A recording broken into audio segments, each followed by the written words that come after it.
The backwards law, a concept primarily associated with philosopher and spiritual teacher Alan Watts, presents a paradox. The more you chase after positive outcomes, the more elusive they become, and the harder you try to avoid negative experiences, the more you invite them into your life. In essence, it suggests that our pursuit of happiness, success, and control over our circumstances often backfires, leading to greater dissatisfaction, anxiety, and struggle. This idea challenges the conventional notion that effort and desire are the only paths to success and fulfillment. Origins and conceptualization. The term, backwards law, isn't a formal psychological or philosophical theory but stems from Watt's broader teachings on Eastern philosophy, particularly ideas from Taoism and Buddhism, where non-attachment, acceptance, and letting go of desire play a central role in achieving inner peace. The law can also be linked to paradoxical intention, a concept in psychology where trying too hard to achieve something, like happiness or sleep, can create the opposite effect.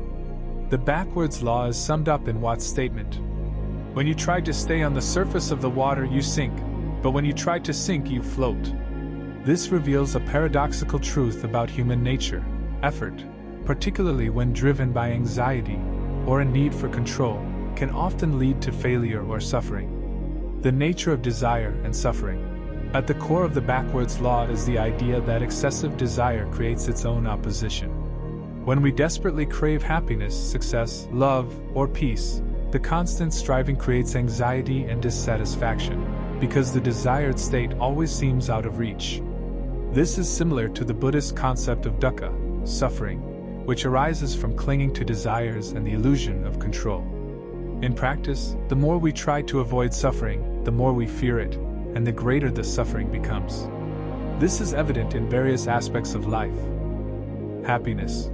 The more we pursue happiness, the more we become aware of its absence, leading to frustration. Happiness, according to the backwards law, is more likely to arise naturally when it is not obsessively chased. Success. In career or personal achievements, people who focus obsessively on success may become trapped in a cycle of dissatisfaction, always feeling like they're falling short. Success, paradoxically, comes when one focuses on the process and not the end goal. Control. When we try to control every aspect of our lives, be it relationships, outcomes, or emotions, we often feel more out of control. True peace comes from accepting uncertainty and relinquishing the need for total control. Psychological implications. The backwards law aligns with various psychological concepts, particularly in the realms of acceptance, mindfulness, and paradoxical intention. Acceptance and commitment therapy, ACT. In ACT, patients are encouraged to accept negative thoughts and feelings rather than trying to suppress or control them.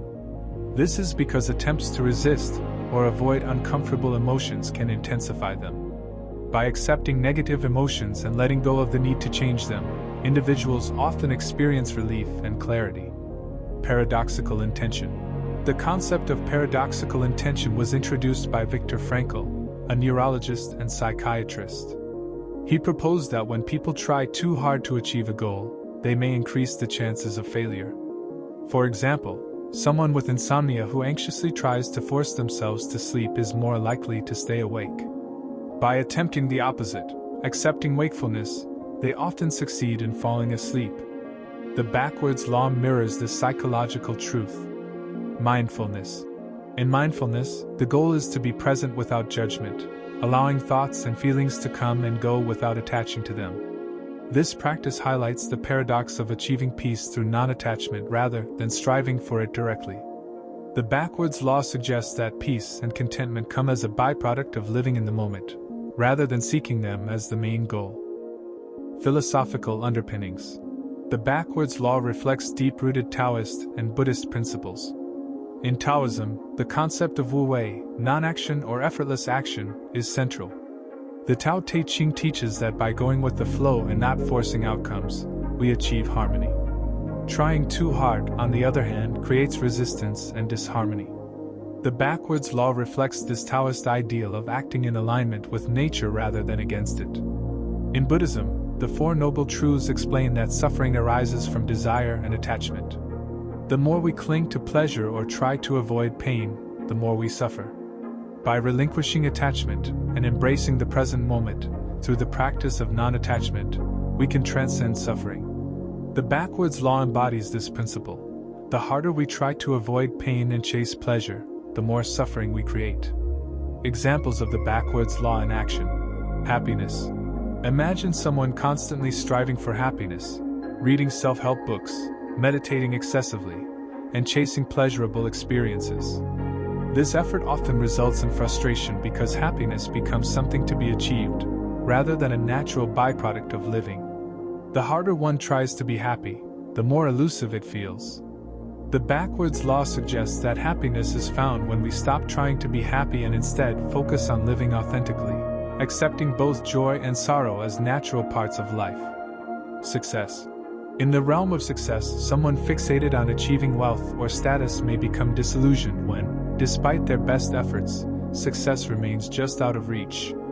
By obsessing over the outcome, money, recognition, they may miss opportunities to enjoy the journey or recognize other forms of success along the way.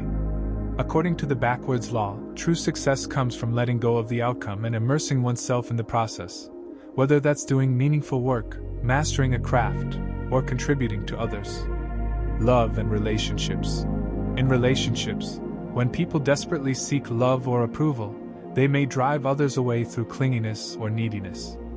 The more they chase love, the more elusive it becomes. The backwards law advises that love is more likely to flourish when you stop needing it to complete you and instead focus on self-acceptance and mutual respect. Anxiety and fear. The more we try to avoid fear or anxiety, the more we feel them. For instance, public speaking anxiety often worsens when individuals focus on avoiding nervousness.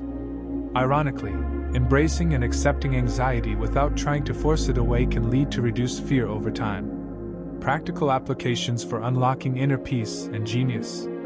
Let go of excessive desire. Focus on the process, not the outcome.